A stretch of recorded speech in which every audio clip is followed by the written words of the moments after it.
Hello everyone. तो आज हम पढ़ने वाले हैं politics in India since independence का chapter number 6 the crisis of democratic order.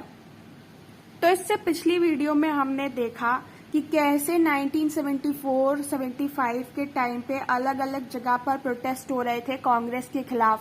क्यों प्रोटेस्ट हो रहे थे? क्योंकि कंट्री में करप्शन बढ़ता चला जा रहा था, महंगाई बढ़ती चली जा रही थी, लोग इस बात से खुश नहीं थे, इसलिए वो कांग्रेस के अगेंस्ट क्या कर रहे थे? प्रोटेस्ट कर रहे थे।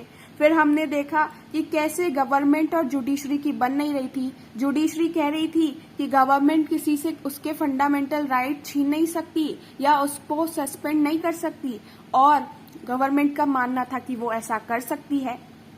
अब ये सारे तो बेस बन रहे थे इमरजेंसी लगने के, लेकिन अगर हमसे पूछा जाए कि अल्टीमेट रीजन क्या था, तो अल्टीमेट जो रीजन था वो तो आप अभी पढ़ोगे। तो अभी तक हमने सिर्फ बेस पढ़ा कि क्या क्या बेस था जिस पर ऐसे सिचुएशन बन रहे थे कि इमरजेंसी लगे, लेकिन अल्टीमेट रीजन अभी हम पढ़ने वाले। तो देखो स्टार्ट करते हैं। हमारा आज का टॉपिक है डिक्लेरेशन ऑफ इमरजेंसी। तो हमें बताया जाता है कि 12 जून 1975 को एक जजमेंट आता है इलाहाबाद हाई कोर्ट में जस्टिस जगमोहन लाल सिन्हा का। अब इसको समझने के लिए ना हमें थोड़ा पास्ट में जाना पड़ेगा। देखो अभी हम बात कर रहे हैं 1974-75 की, लेकिन हम थोड़ा सा पीछे जाते हैं। कब? 1971 में। 1971 में इंडिया में चल रहे थे इलेक्शंस, और उसमें ऑफ कोर्स इंदिरा गांधी भी जो है उन्होंने भी इलेक्शन लड़ा होगा, उनके अगेंस्ट भी कोई लड़ा होगा। तो इंदिरा गांधी के अगेंस्ट में उस टाइम पे एक इंसान लड़ा था जिसका नाम था राजनारायण। ये उसके अगेंस्ट लड़े थे। किसके? इंदिरा गांधी के। अब ये इंदिरा गांधी के अगेंस्ट लड़ जाते हैं। अब जब रिजल्ट आता है ना 1971 का, तो राजनारायण इलेक्शन पिटीशन लगाते हैं, फाइल करते हैं। मतलब कि इलेक्शन कमीशन में जाते हैं और अपनी जो पिटीशन है वो फाइल करते हैं, याचिका देते हैं कि इंदिरा गांधी ने जो इलेक्शन है वो अपने बलबूते पे नहीं जीता है, बल्कि उनको इस चीज के लिए ब्लेम करते हैं कि इंदिरा गांधी ने गवर्नमेंट सर्वेंट्स की जो है सर्विस को यूज किया है अपने इलेक्शन कैंपेन में। ये एक सोशलिस्ट लीडर थे, सोशलिस्ट पार्टी से थे, इंदिरा गांधी के अगेंस्ट लड़ रहे थे, और इनका ब्लेम क्या था? किस बेसिस पर, किस ग्राउंड पर ये इंदिरा गांधी के अगेंस्ट इलेक्शन पिटीशन फाइल कर रहे थे?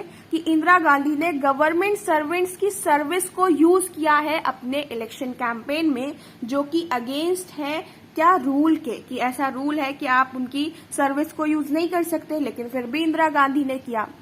अब देखो इलेक्शन पिटीशन कब फाइल की थी? 1971 में।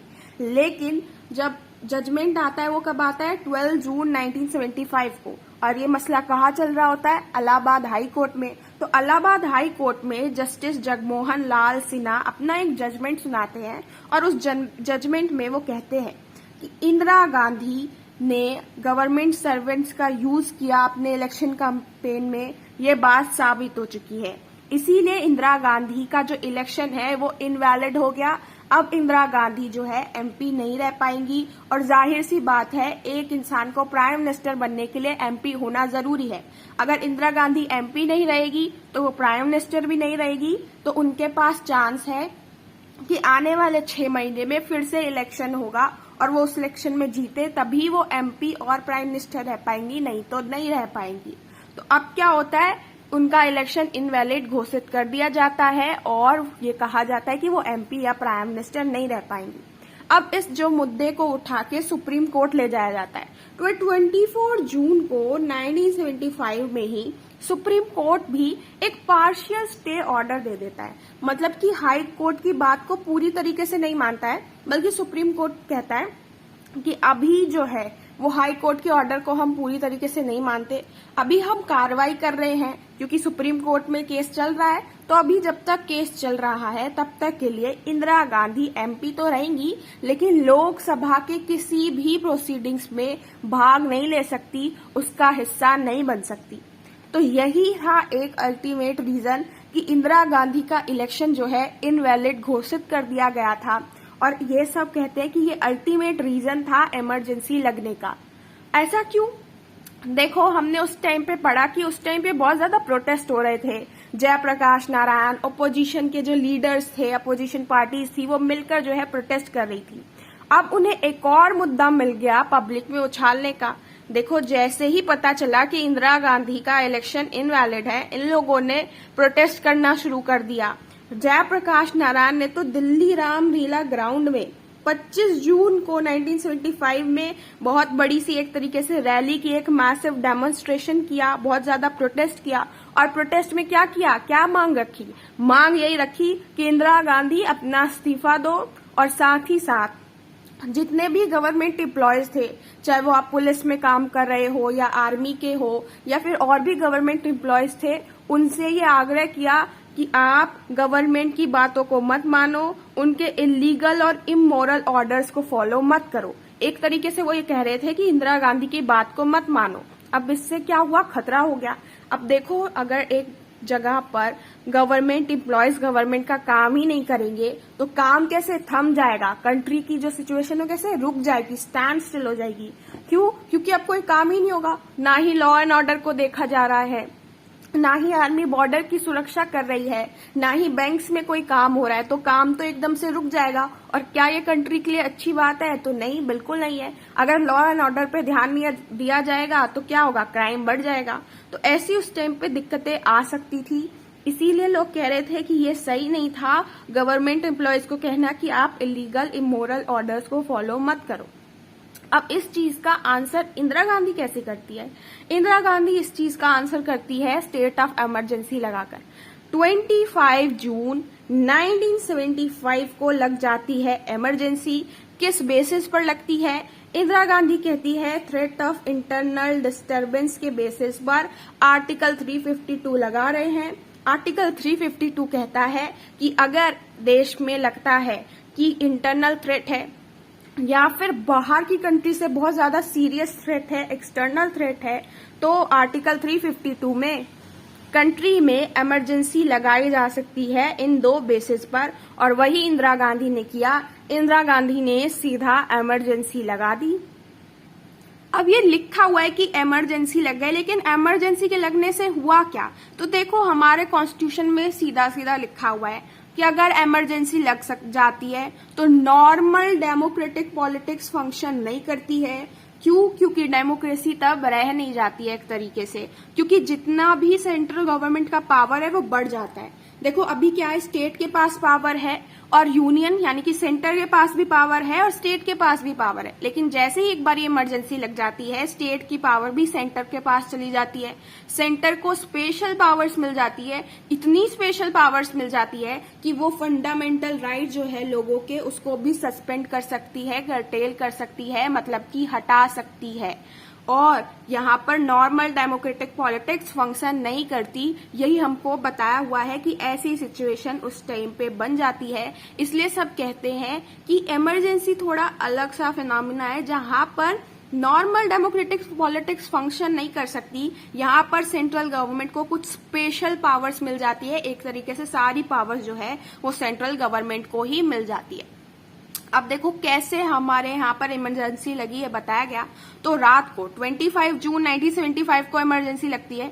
तो 25 जून 1975 की रात को इंदिरा गांधी जाती है किसके पास? प्रेसिडेंट फखरुद्दीन अली अहमद के पास। देखो, चाहे प्रेसिडेंट रूल लगाना हो, चाहे इमरजेंसी लगानी हो, ये सब काम करते हैं प्रेसिडेंट। तो इंदिरा गांधी जाती है प्रेसिडेंट के पास और उनको कहती है कि आप इमरजेंसी लगा दो।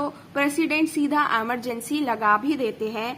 उस टाइम पे जितना भी हमारे न्यूज़पेपर थे उनकी बिजली कट कर दी जाती है ताकि अगले दिन अखबार में वो कुछ छापे नहीं। जितने भी ऑपोजिशन लीडर्स हैं उनको एकदम जेल में भर दिया जाता है, उन्हें जेल में डाल दिया जाता है जबरदस्ती। और हम देखते हैं कि कैबिनेट को, देखो प्राइम मिनिस्टर के कैबिनेट मिनिस्टर्स भी होते हैं ना, जैसे कोई गृह मंत्री हो गया, कोई वित्त मंत्री हो गया, तो ऐसे जो कैबिनेट मिनिस्टर्स थे उन लोगों को कब पता चल रहा था? अगली सुबह 6 बजे 26 जून को उनकी मीटिंग ली गई थी और उसमें उन्हें बताया गया था कि इमरजेंसी लग गई है। मतलब कि इमरजेंसी पहले लगा दी, उसके बाद कैबिनेट मीटिंग में बताया जा रहा है कैबिनेट मिनिस्टर्स को कि हमने इमरजेंसी जो है वो लगा दी है। अब देखो कि आगे क्या होता है। अब रिजल्ट क्या निकलता है इन इमरजेंसी लगने का, क्या क्या कंट्री में सिचुएशन बनती है। तो हमें बताया जाता है कि प्रोटेस्ट जो है वो स्टॉप हो जाते हैं। देखो अभी तो सारे अपोजिशन के लीडर्स थे, जयप्रकाश नारायण थे, स्टूडेंट्स थे, लोग थे, ये सब क्या कर रहे थे, प्रोटेस्ट कर रहे थे। अब वो प्रोटेस्ट जो है वो सब रुक जाते हैं। क्यों रुक जाते हैं? क्योंकि स्ट्राइक्स करना, प्रोटेस्ट करना, इसको बैन कर देती है गवर्नमेंट। साथ ही साथ ऑपोजिशन लीडर्स को बहुत ही ज्यादा मात्रा में पकड़ा जाता है और जेल में भर दिया जाता है। उस टाइम पे जो हमारी प्रेस थी उसकी फ्रीडम को कर्टेल कर दिया जाता है, सस्पेंड कर दिया जाता है। गवर्नमेंट कहती है कि अपनी इच्छा से न्यूज़पेपर वाले कुछ भी छाप नहीं सकते, हम प्रेस सेंसरशिप लगा रहे हैं। प्रेस सेंसरशिप मतलब कि अगर अखबार वालों को कुछ भी छापना है तो पहले गवर्नमेंट से उन्हें ये परमिशन लेनी पड़ेगी कि हम ये छापना चाहते हैं। जब गवर्नमेंट परमिशन देगी तभी वो कुछ छाप सकते हैं, और साथ ही साथ गवर्नमेंट के अगेंस्ट तो कुछ नहीं छाप सकते। उसी टाइम पे आरएसएस, जामियत इस्लामी, ऐसे जो ऑर्गेनाइजेशन है उनको बैन कर दिया जाता है। लोगों के जो फंडामेंटल राइट्स हैं उनको सस्पेंड कर दिया जाता है। मैंने बताया कि ये गवर्नमेंट के पास पावर थी और गवर्नमेंट इसका यूज भी करने लग जाती है, एक तरीके से गलत यूज करती है कि लोगों के फंडामेंटल राइट्स ही सस्पेंड कर देती है। और कैसा सस्पेंड करती है कि अगर लोगों को अपने राइट चाहिए तो वो कोर्ट भी जा सकते हैं, ये राइट तक को सस्पेंड कर सकती है। मतलब कि आपके जो राइट्स थे वो अब आपके पास बिल्कुल भी नहीं है और आप उनको लेने के लिए आप गवर्नमेंट के अगेंस्ट कोर्ट भी नहीं जा सकते।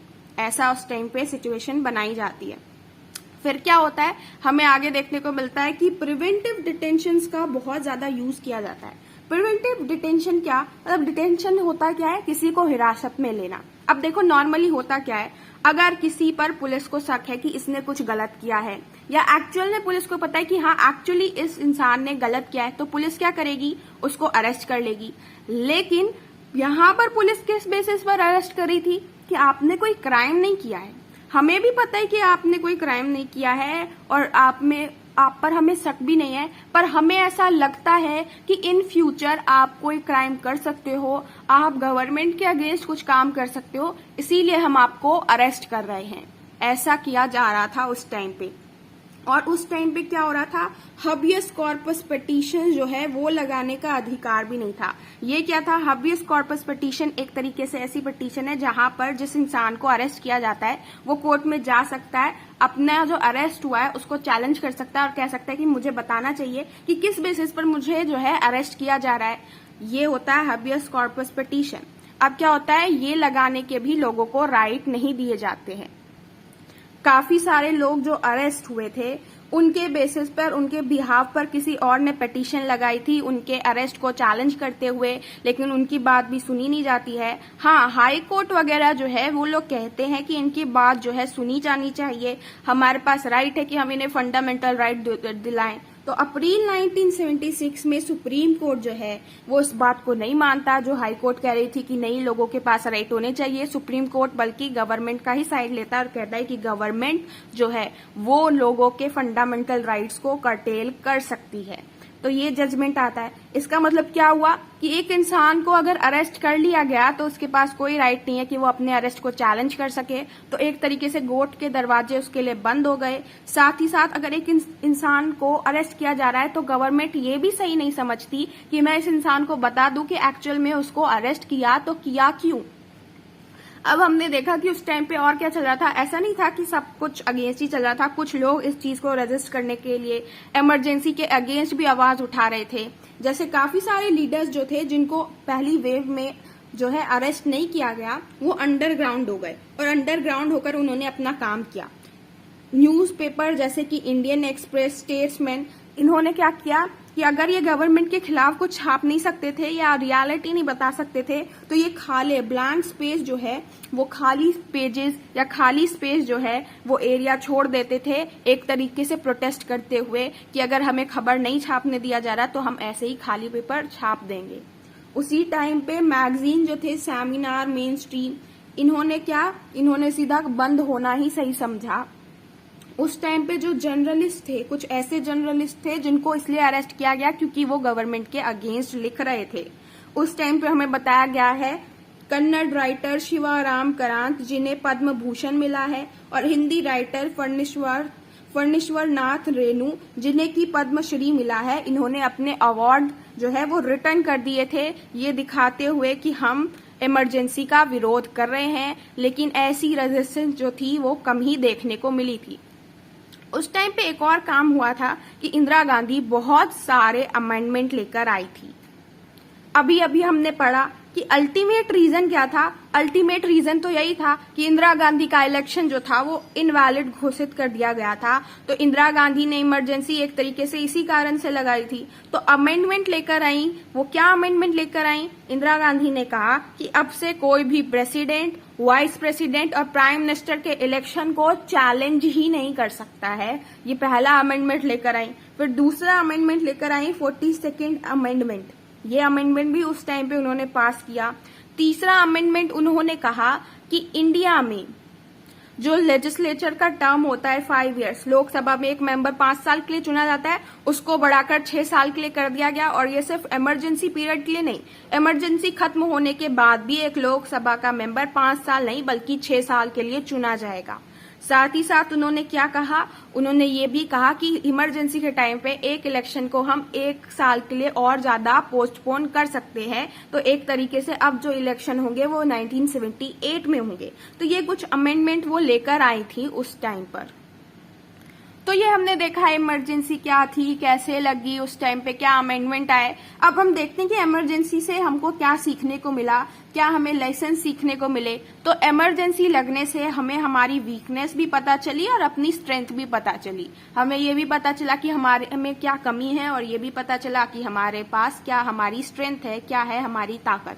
तो सबसे पहली जो चीज हमें सीखने को मिली वो ये कि बहुत ही डिफिकल्ट है इंडिया में डेमोक्रेसी को हटाना।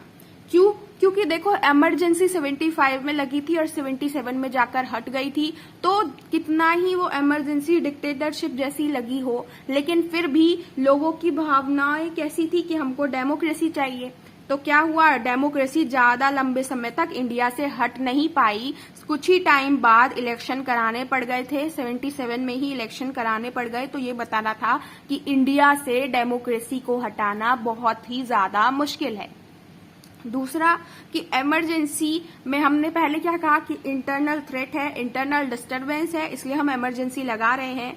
बाद में इस चीज को जो है चेंज किया गया और ये बताया गया कि इमरजेंसी आर्म्ड रिबेलियन होने पर ही लगाई जाएगी। दूसरा, इमरजेंसी ऐसी नहीं है कि इंदिरा गांधी ने जैसे कहा प्रेसिडेंट को और प्रेसिडेंट ने लगा दिया, ऐसे नहीं, बल्कि अगर कभी भी प्रेसिडेंट इमरजेंसी लगा रहा है, स्टेट ऑफ इमरजेंसी घोषित कर रहा है, तो यूनियन कैबिनेट यानी कि कैबिनेट मिनिस्टर्स को रिटर्न में प्रेसिडेंट को देना पड़ेगा, तभी प्रेसिडेंट जो है वो अपना इमरजेंसी लगा पाएगा। बल्कि इंदिरा गांधी के केस में क्या हुआ कि इंदिरा गांधी ने प्रेसिडेंट को बोला और प्रेसिडेंट ने इमरजेंसी लगा दी। यूनियन कैबिनेट को तो पता भी नहीं था, उन्हें तो अगली सुबह पता चला था जब सब कुछ हो चुका था।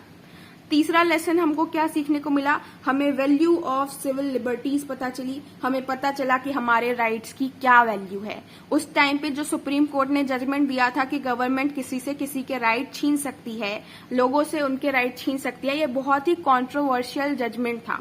और उस टाइम पे जुडिशरी को भी ये रियलाइज हुआ कि कैसे वो हमसे हमारे राइट की रक्षा नहीं कर पाई, बल्कि ये तो फर्ज बनता था कोर्ट का कि वो हमारे राइट को बचाए। लेकिन उसने भी गवर्नमेंट का पक्ष लिया और धीरे धीरे लोग भी जो है वो अवेयर हो गए कि हमारे जो राइट्स है वो कितने ज्यादा इम्पोर्टेंट है। और फिर हमने देखा कि हमारे राइट्स की आवाज उठाने के लिए, लोगों को और अवेयर करने के लिए, हमारे राइट्स की रक्षा करने के लिए बहुत सारी आगे चल के हमने देखा ऑर्गेनाइजेशन भी सामने आई।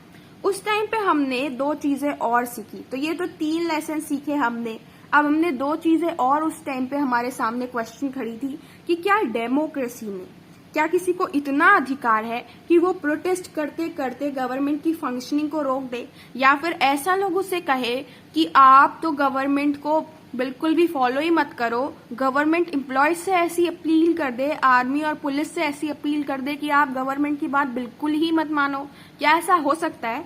और दूसरा हमारे सामने क्वेश्चन ये था कि गवर्नमेंट अथॉरिटी को कैसे पर्सनल अथॉरिटी बना लिया गया। मतलब उस टाइम पे प्रिवेंटिव डिटेंशन हो इस बेसिस पर कि भाई आप कोई ऑफेंस कमिट करने वाले हैं, इसलिए हम आपको अरेस्ट करें। तो ये कोई इंदिरा गांधी खुद तो नहीं कर रही थी, ये तो पुलिस ही कर रही थी। जुडिशरी ने भी गवर्नमेंट का ही साइड लिया था। तो ये जो इंडिपेंडेंट बॉडीज है ये भी गवर्नमेंट के दबाव में आकर काम कर रही थी। तो ये जो है वो इंडिपेंडेंटली काम नहीं कर रही थी, ये गवर्नमेंट अथॉरिटी बन गई थी, पर्सनल अथॉरिटी। तो उस टाइम पे ये भी क्वेश्चन था कि क्या गवर्नमेंट अथॉरिटी को कोई अपने लिए, अपने पर्सनल बेनिफिट के लिए पर्सनल अथॉरिटी बना सकता है?